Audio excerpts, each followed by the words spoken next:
जो सुख में हमारा साथ देते हैं ना वो रिश्ते होते हैं, लेकिन जो दुख में हमारा साथ देना ना वो फरिश्ते होते हैं। हेलो फ्रेंड, मैं आपका दोस्त, मैं आपका भाई Pinku Kumar Chaurasia from PK biology classes से आप सभी दोस्तों का फिर से मैं अपने यूट्यूब चैनल और फेसबुक पेज पर मोस्ट वेलकम करते हैं।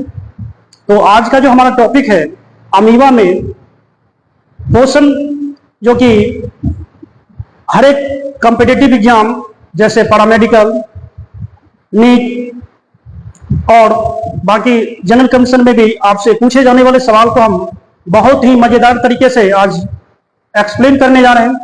तो आप लोग जो है ज्यादा से ज्यादा इस वीडियो को लाइक और सब्सक्राइब करें, एक दूसरे को शेयर करें। तो हम ज्यादा टाइम नहीं लेते हुए स्टार्ट करते हैं। अमीबा के बारे में जानने से पहले अमीबा है क्या? अमीबा एक कोशिकीय जीव है जो कि जल में रहता है।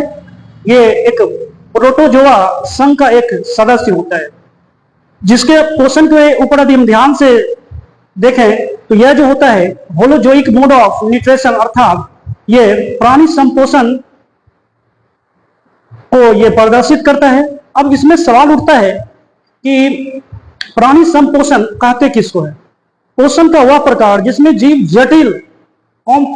जटिल और ठोस या लिक्विड सब्सटेंस को एज ए फूड के रूप में इंगल्फ करता है, भक्षण करता है, लेता है। ऐसे ही टाइप को हम प्राणी संपोषण अर्थात होलोजोइक मोड ऑफ न्यूट्रिशन कहते हैं।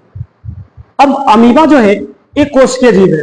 अब इसमें हम पोषण के बारे में जानते हैं। अमीबा एक ऐसा जीव है जिसका कोई आकार नहीं होता है। यदि इस फिगर को हम समझने की कोशिश करते हैं तो अमीबा का जो भी हम फिगर देख रहे हैं, चार जो डायग्राम देख रहे हैं, इस चार डायग्राम में देखने की यदि कोशिश करें तो इसका कोई आकार नहीं है। ये बेआकार जीव है जो कि हमेशा अपना आकार को चेंज करते रहता है। अब इसमें पोषण कैसे होता है? तो पोषण के लिए जो है अभी हमने बात किया कि प्राणी संपोषण होता है और इसमें एक ओंगलीनुमा संरचना है जिसको कि हम सीरोपोडिया बोलते हैं। सीरोपोडिया अर्थात इसको हिंदी में बात करें तो इसको कूटपाद कहा जाता है। अब आपसे पूछा जाएगा सर कूटपाद क्या है? यानी सीरो का मतलब होता है बायोलॉजी में फॉल्स। यदि आपको कहीं पर बायोलॉजी में सीरो वर्ड मिले तो इसका मतलब होता है आपका फॉल्स, और पोडिया का मतलब होता है पोडोस मतलब होता है पैर। तो वैसा प्राणी जिसमें फॉल्स फीट पाया जाता है, झूठा पैर पाया जाता है, और इसी पैर के सहारे यह मोमेंट करता है, गति करता है।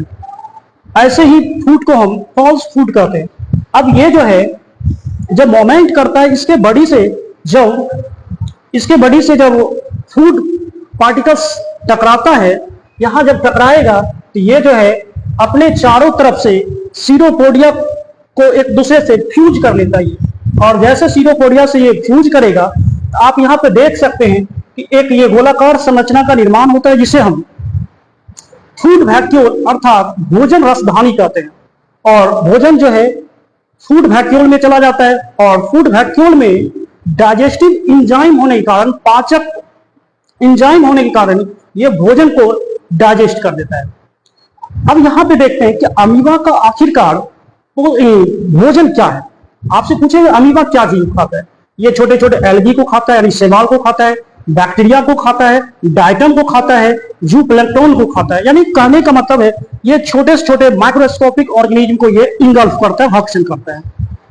अब देखते हैं, सबसे पहले जो है इसके स्टेप को जानने की कोशिश करते हैं।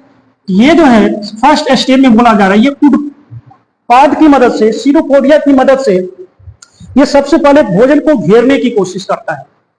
इसके नेक्स्ट में बात आता है कि जब फूड को घेर लेता है, सीरोपोडिया एक दूसरे से फ्यूज कर जाता है, तो यहाँ पे फूड वैक्यूल, जिसको हिंदी में कहते हैं खाद्य रिक्तिका, का निर्माण करता है। अब खाद्य रिक्तिका के बाद जो है फूड जो है इस खाद्य रिक्तिका यानी फूड वैक्यूल में चला जाता है, और यहाँ पे डाइजेस्टिव एंजाइम के होने के कारण ये फूड को यहीं पे डाइजेस्ट कर देता है। अब डाइजेस्टेड फूड जो है ये इसके जो साइटोप्लाज्म देख रहे हैं, ये जेली लाइक सब्सटेंस जो देख रहे हैं न्यूक्लियस के सराउंडिंग में, इसमें जो है फूड का एब्जॉर्प्शन होता है।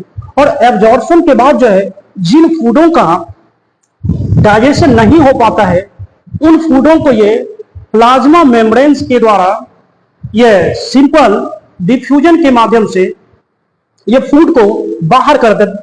तो यहां देख सकते हैं बचा हुआ भोजन अपच कोशिका की सतह से गति करता है और नेक्स्ट में बता रहा है ये पदार्थ शरीर से बाहर निष्कासित कर दिया जाता है।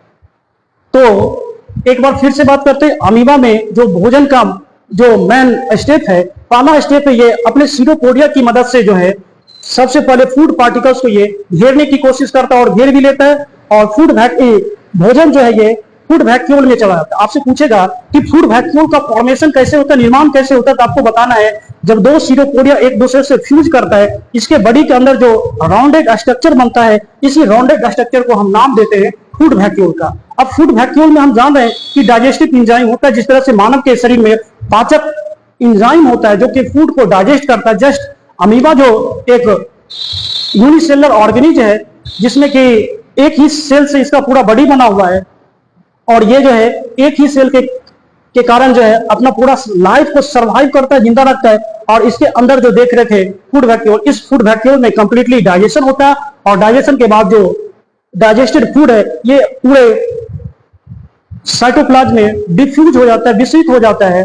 और जिस भोजन का डाइजेशन नहीं हो पाता है, जो भोजन नहीं पच पाता है, उसको ये बॉडी से बाहर कर देता है सिंपल डिफ्यूजन के प्रोसेस से। और किसके माध्यम से, तो आपको जानना है प्लाज्मा मेम्ब्रेन, यानी plasma membrane is outer covering of amoeba. तो एक बार फिर से जानते हैं, अमीबा जो होता है इरेगुलर स्ट्रक्चर होता है जिसका कोई आकार नहीं होता है। तो इस तरह से आपने देखा अमीबा में फूड का डाइजेशन और न्यूट्रिशन हुआ। तो ये बहुत छोटा सा टॉपिक था।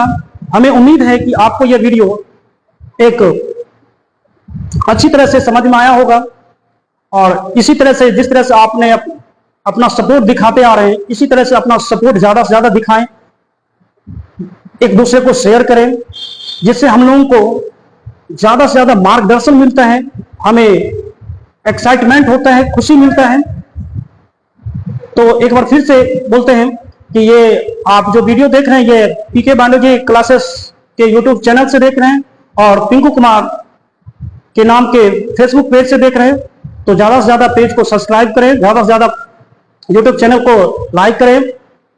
मिलते हैं नेक्स्ट वीडियो में, तब तक के लिए धन्यवाद। आपका दोस्त पिंकू कुमार चौरसिया।